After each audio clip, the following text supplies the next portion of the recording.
الله وبركاته. الحمد لله رب العالمين،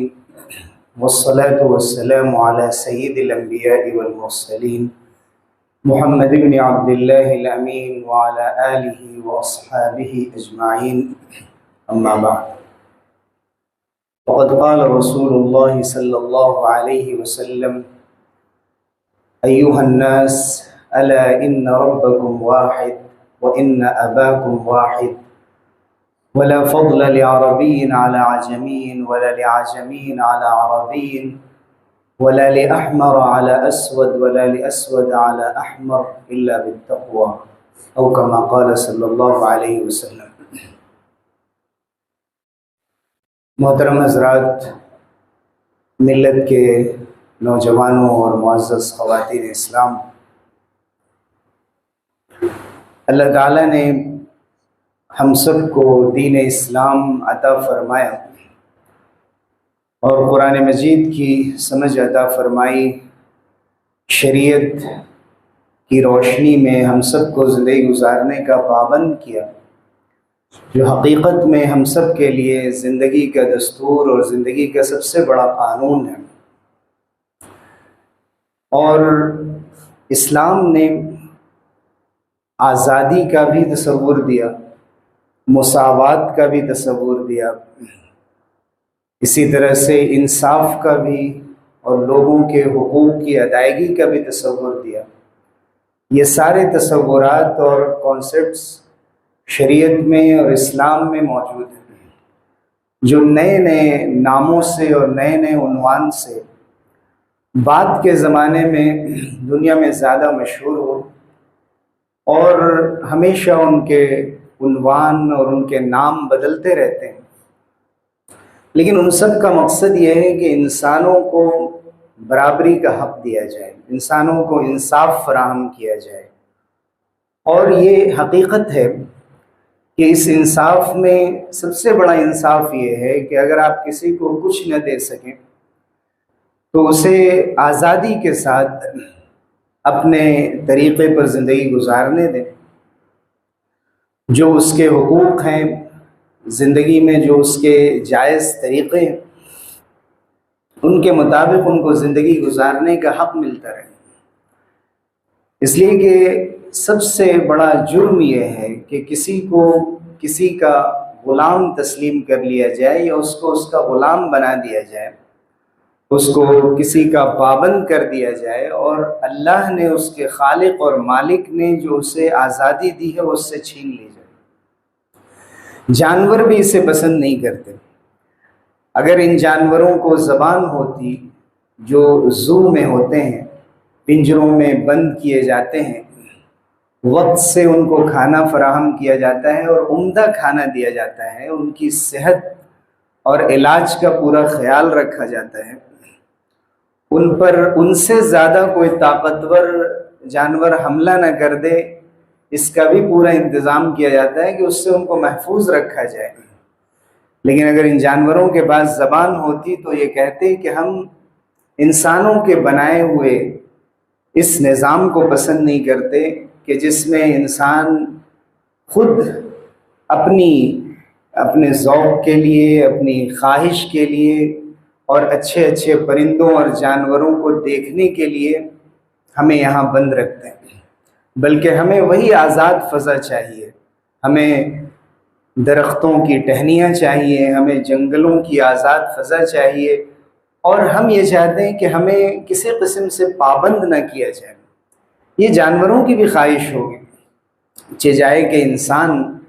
انسان کبھی بھی یہ پسند نہیں کر سکتا کہ اسے غلام بنا کر رکھا جائے. علامہ اقبال نے پرندے کی فریاد کے نام سے بانگ درا میں ایک پوری نظم لکھی ہے کہ آتا ہے یاد مجھ کو گزرا ہوا زمانہ، وہ باغ کی بہاریں، وہ سب کا چہچہانا، آزادیاں کہاں وہ اب اپنے گھونسلے کی، اپنی خوشی سے آنا، اپنی خوشی سے جانا. اور ایک طویل نظم میں اخیر میں اس نے یہ فریاد کی ہے کہ آزاد مجھ کو گردے و قید کرنے والے، میں بے زباں ہوں قیدی، مجھے چھوڑ کر دعا لے. اس طرح سے ایک پرندے کی فریاد انہوں نے بیان کی. انسان کی سب سے بڑی فریاد یہی ہوتی ہے، فطری اس کی خواہش ہوتی ہے، اس کی چاہت ہوتی ہے۔ اور حضور اکرم صلی اللہ علیہ وسلم نے حجۃ الوداع میں یہی اعلان فرمایا، پوری دنیا کے سامنے صحابہ کی ایک بڑی جماعت کو مخاطب کر کے آپ نے پوری انسانیت کو گویا خطاب کیا کہ سن لو اے لوگو، اے انسانیت کے افراد، تم سن لو کہ تم سب کا رب ایک ہے۔ الا ان ربکم واحد وان اباکم واحد، اور سن لو کہ تم سب کے باپ ایک ہیں، اور کسی عربی کو اجمی پر اور کسی اجمی کو عربی پر اور کسی کالے کو گورے پر اور کسی گورے کو کالے پر کوئی فضیلت نہیں ہے، صرف تقوی کی بنیاد پر فضیلت ہے۔ الا بالتقوی، جو اللہ سے زیادہ ڈرنے والا ہوگا اس کا درجہ خود بخود اللہ سے زیادہ قریب ہو جائے گا اور دوسرے لوگ اس کے مقابلے میں دور ہو جائیں گے۔ ان اکرمکم عند اللہ اتقاکم، تم میں سب سے معزز، ویسے تو اللہ تعالیٰ نے پوری انسانیت کو تکریم سے نوازا، وَلَقَدْ كَرَّمْنَا بَنِي آدَمَ وَحَمَلْنَاهُمْ فِي الْبَرِّ وَالْبَحْرِ، ہم نے آدم کے بیٹوں بیٹیوں کو فضیلت دی ہے، ان کو عزت عطا کی ہے، خشکی اور تری میں ان کو سواری کا موقع دیا ہے، ان کو پاکیزہ رزق دیا ہے جو دوسری مخلوقات کو میسر نہیں ہے۔ لیکن ان میں بھی سب سے زیادہ معزز اللہ کے نزدیک وہ ہیں، عزت والے، وقار والے وہ لوگ ہیں جو اللہ سے سب سے زیادہ ڈرنے والے، اتقاکم۔ حضور اکرم صلی اللہ علیہ وسلم نے یہ تصور دیا، اور اگر دنیا کی جتنی بھی جمہوریتیں ہیں، جتنی ریپبلک ہیں اور ڈیموکریٹک سسٹم ہے جس ملک میں بھی اور جہاں کہیں بھی، اگر ان کے دستور اور آئین کنسٹیٹیوشنز کا مطالعہ کیا جائے تو اس میں قرآن مجید کی فراہم کی ہوئی بنیادیں آپ کو ضرور ملیں گی، اور وہاں بات ہمیشہ اسی دائرے میں موجود ہوگی کہ جس کی بنیاد حضور اکرم صلی اللہ علیہ وسلم نے رکھی۔ ورنہ ہم دیکھتے ہیں کہ دنیا میں اس سے پہلے کے جو فلاسفرز گزرے ہیں، اس سے پہلے پلیٹو نے اپنے زمانے میں ریپبلک لکھی تھی، جمہوریت کے اوپر پہلی کتاب لکھی تھی افلاطون نے، اور افلاطون نے یہ تسلیم نہیں کیا کہ ہر فرد کو حکومت کا حق حاصل ہے۔ اس نے کہا جو فلاسفر ہے وہی رولر اور حاکم بن سکتا ہے۔ اس نے غریبی اور امیری میں فرق کیا۔ اس کے شاگرد ارسطوٹل نے، ارسطو نے، جو اسی کی اکیڈمی میں پڑھ کر نکلے تھے اور 37 سال تک کی عمر تک انہوں نے، اور جتنے بھی گریک فلاسفرز ہیں ان کے آپ دیکھیں گے جمہوریت کی بات کی انہوں نے، ڈیموکریسی کے اوپر لکھا، چیزوں کی حقیقت پر غور کیا، لٹریچر میں ان کا بڑا نام ہے، وہ اپنے دور کے بڑے تھنکر شمار ہوئے، اور آنے والے پورے عہد میں اور پوری تاریخ میں آج تک ان کے افکار اور تھاٹس کو بنیاد بنایا جاتا ہے بہت سی چیزوں کے لیے۔ لیکن آپ کو ارسطوٹل کے یہاں بھی تفریق ملے گی کہ امیروں کو حق ہے کہ وہ غریبوں پر حکومت کریں، غریبوں کا اور عوام کا کام الگ ہے۔ یہ تصور اسلام نے بالکل بدل دیا۔ اسلام نے اس تصور کو عام کر دیا کہ ہر شخص کو اللہ تعالیٰ نے آزاد پیدا کیا، ہر شخص کو اس کے اپنے حقوق عطا کیے ہیں، اور شخص پر کچھ ذمہ داریاں اللہ نے رکھی، اللہ کے تئیں بھی، رب کے اور مالک کے تئیں بھی ذمہ داریاں، اور اللہ کے بندوں کے تئیں بھی اس کے ذمے کچھ ذمہ داریاں۔ پھر اللہ رب العزت نے تمام انسانوں کو خطاب کر کے سورہ نساء کے شروع میں بھی اس پیغام کو دہرایا ہے۔ لیکن اس کے مقابلے میں آپ دیکھیں گے کہ جو جمہوریتیں ہیں دنیا بھر میں جتنی بھی، اور ان میں جتنی بھی آزادی اور جمہوریت کی بات کی گئی ہے، دنیا کی بڑی طاقتیں جو آزادی کا نام لیتے نہیں تھکتی، جو اسلام پر اور مسلمانوں پر الزام رکھتی ہیں کہ انہوں نے عورتوں کی آزادی چھین لی اور انہوں نے فلاں طبقے کی آزادی چھین لی، ان کے آپ دیکھیں گے جب UN میں 1973-74 میں جب وہاں کی جنرل اسمبلی میں یہ طے کیا جا رہا تھا کہ یہ نسل پرستی کو ختم کیا جائے، یہ کالوں کو کمتر سمجھنا اور گوروں کو بڑا سمجھنا، قرارداد منظور کی جا رہی تھی، یہ ریزولوشن پاس کیا جا رہا تھا، تو بڑی طاقتوں نے اختلاف کیا، ساؤتھ افریقہ نے، پرتگال نے، اور اس میں US اور UK شامل ہیں جس نے اختلاف کیا، اور دنیا میں سب سے زیادہ آزادی کے نعرے انہوں نے دیے، دنیا میں سب سے زیادہ لوگوں کو غلام بنانے کا طریقہ انہوں نے ہی اختیار کیا۔ لیکن اسلام کا جو تصور آزادی تھا وہ صرف نعرے کی حد تک نہیں تھا، وہ ایک حقیقت تھی۔ انہوں نے عورتوں کو آزادی فراہم کی، یتیموں کو آزادی فراہم کی۔ جو غلام اور باندی کا نظام پہلے سے چلا آ رہا تھا، رفتہ رفتہ اسے ختم کیا، ترغیب دی کہ زیادہ سے زیادہ غلام آزاد کیے جائیں۔ اچانک سے اس کو ختم کرنا ممکن نہیں تھا۔ وہ دستور، جنگوں میں جو قیدی آتے تھے انہیں یوں ہی نہیں چھوڑا جا سکتا تھا، ان کا خرچ اسٹیٹ رکھ کر انہیں کہیں برداشت نہیں کر سکتا تھا، تو لوگوں کی خدمت کے لیے ان کو تقسیم کر دیا جاتا تھا، اور جو عورتیں ہوتی تھیں ان کو بیوی کی طرح حلال کر دیا جاتا تھا تاکہ لوگ برائی میں نہ پڑیں۔ لیکن اس پورے نظام کو ختم کرنے میں سب سے زیادہ اگر کسی نے حصہ لیا تو اسلام نے لیا۔ لیکن افسوس کہ آج اسلام کی طرف یہ منسوب کیا جاتا ہے کہ غلامی کا، کنیز اور باندی اور غلام کا نظام اسلام نے چلایا اور اسلام نے اسے پروموٹ کیا۔ لیکن دنیا کی تاریخ بتاتی ہے کہ پہلے تو غلاموں کو جانوروں کی طرح رکھا جاتا تھا، اسلام نے غلاموں کو انسان کی طرح حق دینا شروع کیا، اور پھر رفتہ رفتہ انہیں آزادی فراہم کی، اور آج دنیا میں یہ قانون بن گیا، یہ دستور بن گیا کہ کوئی بھی کسی کو بھی غلام نہیں بنا سکتا۔ چنانچہ حضرت عمر ابن خطاب رضی اللہ عنہ کے زمانے میں سب سے زیادہ اس طرح کے واقعات پیش آئے، اور انہوں نے اپنے عمل کے ذریعے سے، اپنے فرمان کے ذریعے سے یہ ثابت کر دیا کہ کسی کو حق نہیں ہے کہ وہ کسی کو دبا سکے۔ غسانی بادشاہ تھے جبلہ بن ایہم، طواف کے درمیان ان کے کپڑے کے اوپر کسی عام آدمی کے قدم پڑ گئے تھے، بنو فزارہ کا ایک عام شخص تھا، اور اس نے اسے تماچا لگا دیا تھا۔ جب حضرت عمر رضی اللہ عنہ کو معلوم ہوا تو آپ نے اس عام سے شخص کو، اس کامن مین کو یہ حق دیا کہ اپنے وقت کے بادشاہ کو قصاص میں اور انتقام میں، بدلے میں اسے بھی تماچا لگا، اسے حق دیا انہوں نے۔ وہ وہاں سے بھاگ پڑے، نکل گئے، کہا مجھے کوئی پرواہ نہیں ہے کسی کے اسلام کی اور کفر کی، لیکن اگر کوئی کسی پر ظلم کرے گا تو میں اسے برداشت نہیں کروں گا۔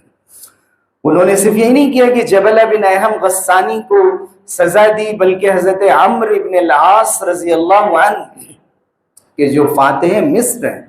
حضرت عمرو بن العاص رضی اللہ عنہ نے ایجپٹ، مصر کو فتح کیا، اور وہاں کے وہ والی اور گورنر تھے، ان کے بیٹے نے ایک گھوڑ سواری کے ایک ریس میں کسی عام سے شخص کو، جو قبطی مصری شخص تھا، اس پر ہاتھ اٹھا دیا تھا۔ جب اس شخص نے دیکھا کہ میں بھی بدلہ نہیں لے سکتا ہوں، میرا خاندان بھی بدلہ نہیں لے سکتا ہے، تو انہوں نے اور ان کے والد نے مدینے کا سفر کیا، حضرت عمر رضی اللہ عنہ سے شکایت کی۔ حضرت عمر رضی اللہ عنہ نے خط لکھا فاتح مصر کو، گورنر مصر کو، کہ آپ اپنے بیٹے کو لے کر مدینے آئیں۔ جب وہ مدینہ آئے ہیں تو حضرت عمر رضی اللہ عنہ نے یہ فرمایا اس شخص سے، جو عام شخص تھا، قبطی تھا، اپنے والد کے ساتھ آیا تھا، کہا کہ تم عمرو بن العاص کے بیٹے کو ویسے ہی مارو جیسے کہ اس نے تمہیں مارا، اور اس نے مارا۔ یہی اتنی بات نہیں ہو، بلکہ حضور حضرت عمر نے تو یہاں تک فرمایا کہ اگر تم عمرو بن العاص کو بھی مارنا چاہو تو میں منع نہیں کروں، لو تريد ان تضرب عمرو بن العاص ما منعته لأن هذا الغلام ضربك لسلطان ابنه، اس لیے کہ ان کے بیٹے نے ہاتھ اسی لیے اٹھایا کہ اس کو معلوم ہے کہ میرے والد گورنر ہیں، میرے والد کے پاس حکومت ہے، اقتدار ہے، میرا کوئی کچھ نہیں بگاڑ سکتا، اس لیے ہاتھ اٹھایا۔ اس لیے اگر تم بدلے میں عمرو بن العاص پر بھی ہاتھ اٹھانا چاہو تو میں منع نہیں کروں گا۔ حضرت عمر رضی اللہ عنہ نے یہاں تک فرمایا۔ کتنے جلیل القدر صحابی ہیں حضرت عمرو بن العاص رضی اللہ عنہ، پھر بھی حضرت عمر رضی اللہ عنہ نے انصاف قائم کرنے کے لیے، مساوات قائم کرنے کے لیے، حق کو قائم کرنے کے لیے انہوں نے یہ مناسب سمجھا کہ یہ بات بھی کی جائے، اور پھر اخیر میں حضرت عمرو بن العاص کو انہوں نے ایک نصیحت کی۔ حضرت عمر کو کے بارے میں فرمایا گیا، حضور صلی اللہ علیہ وسلم نے خود فرمایا کہ اگر میرے بعد کوئی نبی ہوتا تو عمر ہوتا۔ سو ان کی زبان سے ایسے الفاظ نکلے جو بات کے زمانے میں سبوں نے تسلیم کی، اور وہ ایک قانون کی طرح بن گئے۔ انہوں نے فرمایا حضرت عمرو بن العاص کو خطاب کر کے،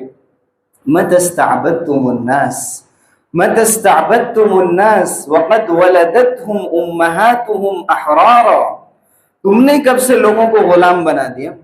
غلام بنا دیا۔ حالانکہ ان کی غلطی نہیں تھی، لیکن انہوں نے اشارہ فرمایا کہ اپنے بیٹے پر نگاہ رکھو، اور یہ کلچر عام نہ ہو کہ کسی امیر کا بیٹا کسی غریب کے بیٹے کو مار دے اور اس کو کوئی اندیشہ نہ ہو کہ مجھ سے بدلہ لیا جائے گا یا میری پوچھ گچھ ہوگی، مجھے کوئی سزا ہوگی، اور ہر شخص آزاد پھرے۔ دنیا میں افراد نے بھی اور قوموں نے بھی، حکومتوں نے بھی جہاں جہاں دیکھا کہ ہم کسی پر تسلط حاصل کر سکتے ہیں، کسی کو دبا سکتے ہیں، اس لیے کہ وہ جاہل ہے، اس لیے کہ اس کا رنگ کم ہے، اس لیے کہ اس کی برادری چھوٹی ہے، اس لیے کہ وہ ایسا شخص ہے کہ اس کے ساتھ کوئی کھڑا ہونے والا نہیں ہے، تو اس نے وہاں ظلم کرنا شروع کیا۔ الظلم من شیم النفوس فإن تجد ذا عفت فلعلت لا يظلم۔ متنبی بہت بڑا شاعر ہے عربی کا، وہ کہتا ہے کہ ظلم انسان کی فطرت میں داخل ہے۔ اگر تم دیکھ رہے ہو کوئی ظلم نہیں کر رہا ہے تو اس لیے نہیں کر پا رہا ہے، کوئی رکاوٹ ہے، اس کو ڈر ہے کہ اگر میں تماچا لگاؤں گا تو 2 تماچے مجھے لگ جائیں گے، اس لیے ظلم نہیں کر رہا۔ لیکن اگر اسے معلوم ہے کہ میرا کوئی کچھ نہیں بگاڑ سکتا ہے تو چھوٹے موٹے ظلم ہر شخص کر لیا کرتا ہے۔ انسان عادی ہو گیا ہے ظلم کا۔ قوموں نے جب دیکھا کہ کسی بھی اعتبار سے، خاص طور سے اگر بہت مضبوط نہیں تھے علم کے میدان میں، لوگ جہاں کہیں بھی فکر کے میدان میں ان کی سوچ اونچی نہیں تھی، ان کے خیالات اتنے بلند نہیں تھے، دور تک سوچ نہیں سکتے تھے، سازشوں کو سمجھ نہیں سکتے تھے، ایسے تمام علاقوں کو اپنی کالونیوں میں تبدیل کر دیا، استعمار کے پنجے گاڑ دیے۔ سامراج کا ایک دور رہا ہے جس میں غریبوں کو، کمتر لوگوں کو کسی بھی اعتبار سے ان کو دبا دیا گیا اور ان پر حکومتیں کی گئی۔ ہمارا ملک بھی افسوس کے اس دور سے گزرا، چاہے ایسٹ انڈیا کمپنی کا دور ہو یا بعد کا دور ہو، مختلف زمانوں میں مختلف لوگوں نے اس ملک کو غلام بنایا، اور 1857 سے لے کر 1947 کی جنگ آزادی تک کا دور خاص طور سے اگر آپ دیکھیں تو اس درمیان سب سے زیادہ مسلمانوں نے قربانی دی، اس لیے کہ مسلمانوں کے پاس آئیڈیالوجی تھی۔ مسلمان آج بھی اگر کھڑے ہیں تو اس لیے کھڑے ہیں کہ ان کے پاس ایک آئیڈیالوجی ہے، ان کے پاس اسلام، ایک سمجھ ہے، ان کے پاس قرآن ہے۔ اگر واقعی میں اس کو ایک پورے آرگنائزڈ وے میں اگر اس کو سامنے لاتے اور اس کو صحیح طریقے سے دنیا کے سامنے پیش کر پاتے اور اس کو صحیح معنی میں آج کے عنوان کے اعتبار سے پیش کر پاتے تو دنیا میں انقلاب آ جاتا۔ لیکن اس کے بغیر بھی مسلمان اپنی مستقل شناخت رکھنے کی وجہ سے، اور اس لیے کہ وہ جانتا ہے کہ انصاف ہے، ظلم ہے، کسی بھی درجے میں برداشت نہیں کیا جاتا، کچھ نہ کچھ غیرت مند لوگ ضرور کھڑے ہو جاتے۔ اس لیے مسلمانوں نے جو یہاں جنگ آزادی لڑی تھی، اس لیے نہیں لڑی تھی کہ ان کو مغل حکومت بچانی تھی یا اپنی حکومتوں کی حفاظت کرنی تھی، اور خصوصاً علماء جو دین اور شریعت کے سب سے زیادہ ماہر تھے، خود اپنی جانوں کا نذرانہ پیش کر دیا، انہوں نے وہ سامنے آ گئے، اس لیے کہ جانتے تھے کہ مظلوموں کا ساتھ دینا جہاد ہے، اور اس راستے میں قربانی دے کر اگر جان چلی جائے تو شہادت۔ وہ ان کا تھاٹ کلیئر تھا، ان کا تصور واضح تھا، وہ کسی کو پرموٹ کرنے کے لیے نہیں آئے تھے۔ اسی لیے مستقل جو تنظیمیں وجود میں آئیں، چاہے وہ خلافت موومنٹ ہو یا وہ جمعیت العلماء ہند ہو یا ریشمی رومال کی تحریک ہو، اور اس میں بھی جو بڑے بڑے نام ہیں، ان سے پہلے حضرت سید احمد شہید رحمۃ اللہ علیہ اور حضرت اسماعیل شہید رحمۃ اللہ علیہ، حضرت شیخ الہند مولانا محمود حسن دیوبندی یا ان کے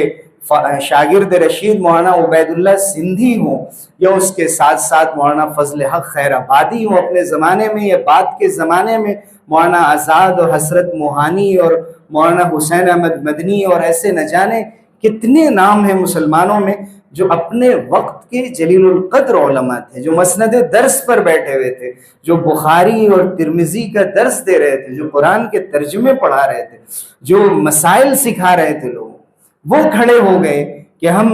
شانہ بشانہ لوگوں کے ساتھ کھڑے ہیں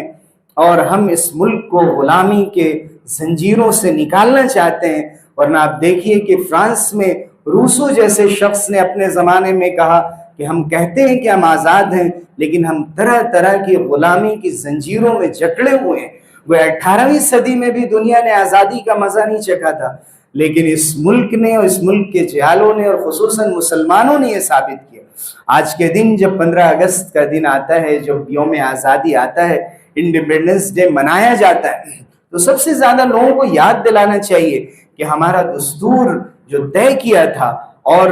جس شخص نے سب سے آگے بڑھ کر دستور کو بنانے میں اور کانسٹیٹیوشن کو بنانے میں حصہ لیا، بابا صاحب امبیڈکر نے، اسی نے وہ کتاب بھی لکھی ہے انہیلیشن آف کاسٹ کے نام سے کہ طبقاتی نظام کا خاتمہ ہونا چاہیے۔ دنیا میں جب تک یہ نظام رہے گا کہ کوئی برہمن ہے اور کوئی شودر ہے اور دو بیچ کی جو ذاتیں ہیں اور ان کی بنیاد پر یہ کام تقسیم ہے، اور کوئی سر سے پیدا ہوا ہے اور کوئی پیر سے پیدا ہوا ہے، اگر یہ نظام طبقاتی نظام رہے گا اور یہ جاتی واد کا نظام رہے گا تو کبھی بھی آزادی کا صحیح مزہ نہیں چکھا جا سکتا۔ آج اگر ہم غور کریں تو اس ملک میں مسلمانوں کو شودروں سے بدتر قرار دے دیا گیا ہے، ان کو تعلیم میں ایک بالکل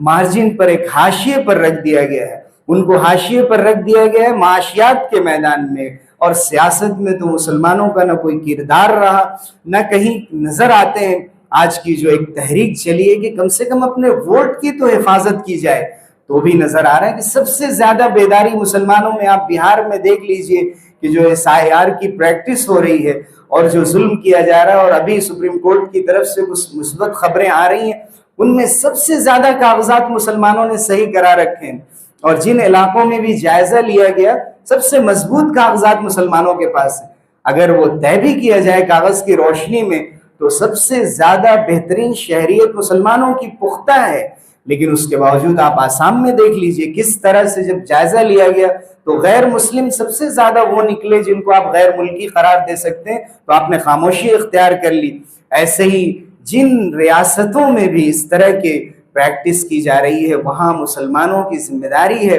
کہ اپنے آپ کو مضبوطی کے ساتھ کھڑا کریں، یاد کرائیں اور کریں کہ یہاں پر کوئی گنجائش نہیں ہے کہ کسی کو کسی کے ماتحت کر دیا جائے، اس لیے کہ قرآن مجید ہمارا دستور ہے۔ اس کے باوجود بھی چونکہ دستور میں ایسے حقوق دیے گئے ہیں جو قرآن سے نہیں ٹکراتے، تو ہم نے اسے تسلیم کیا ہے، اور ہم کم سے کم اپنے پرسنل لا پر عمل کرنے میں آزاد ہیں، اور ہمیں ہمارا دستور یہ حق دیتا ہے، یہ سورن ہے، خود مختار ہے، کسی کا پابند نہیں ہے، یہ سوشلسٹ ہے، یہ سیکولر ہے، کسی دین اور دھرم کو کسی دوسرے دین، دھرم اور ریلیجن پر کوئی فوقیت نہیں ہے۔ یہاں جمہوریت ہے، یہاں لوگ اپنے خیالات کو، اپنے مذہب کو آزاد کر اختیار کرنے میں بالکل آزاد ہیں، اور اسی پریمبل میں واضح کیا گیا ہے کہ سب سے بڑی چیز یہ ہے کہ جسٹس فراہم کیا جائے، لوگوں کو انصاف فراہم کیا جائے، لوگوں کو لبرٹی دی جائے، آزادی دی جائے، اور تمام لوگوں کو، تمام شہریوں کو مساوات فراہم کیا جائے، ایکولیٹی دی جائے، اور اس کے ساتھ فرٹرنیٹی ہو، اخوت ہو، بھائی چارہ ہو، ہیٹ اسپیچ نہ ہو، ایک دوسرے کو کسی طرح سے ذلیل نہ کیا جائے، ان کو دبایا نہ جائے۔ ان پیغامات کو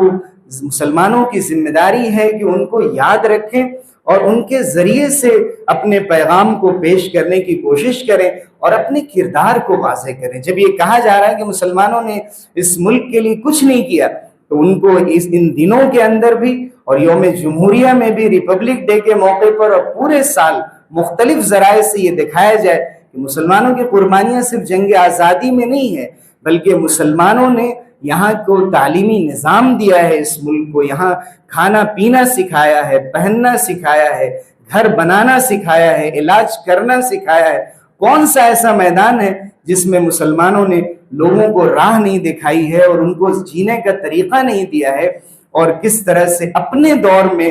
لوگوں کو انصاف فراہم کیا ہے اور دوسرے اقوام کو بھی تعلیم کے برابر مواقع عطا کیے ہیں۔ ضرورت ہے کہ اس کو ایویڈنس کے ساتھ، تاریخی شواہد کے ساتھ بار بار سامنے لایا جائے، ورنہ ہمیشہ جب ایسے الزامات لگائے جاتے ہیں تو ہم ڈیفنس میں چلے جاتے ہیں، دفاع میں چلے جاتے ہیں، چاہے اسلام پر ہو یا ہندوستان کے مسلمانوں پر ہو۔ اللہ تعالی ہمیں حقیقی آزادی نصیب فرمائے اور اپنی سچی غلامی میں ہمیں قبول فرمائے۔ آمین وآخر دعوانا۔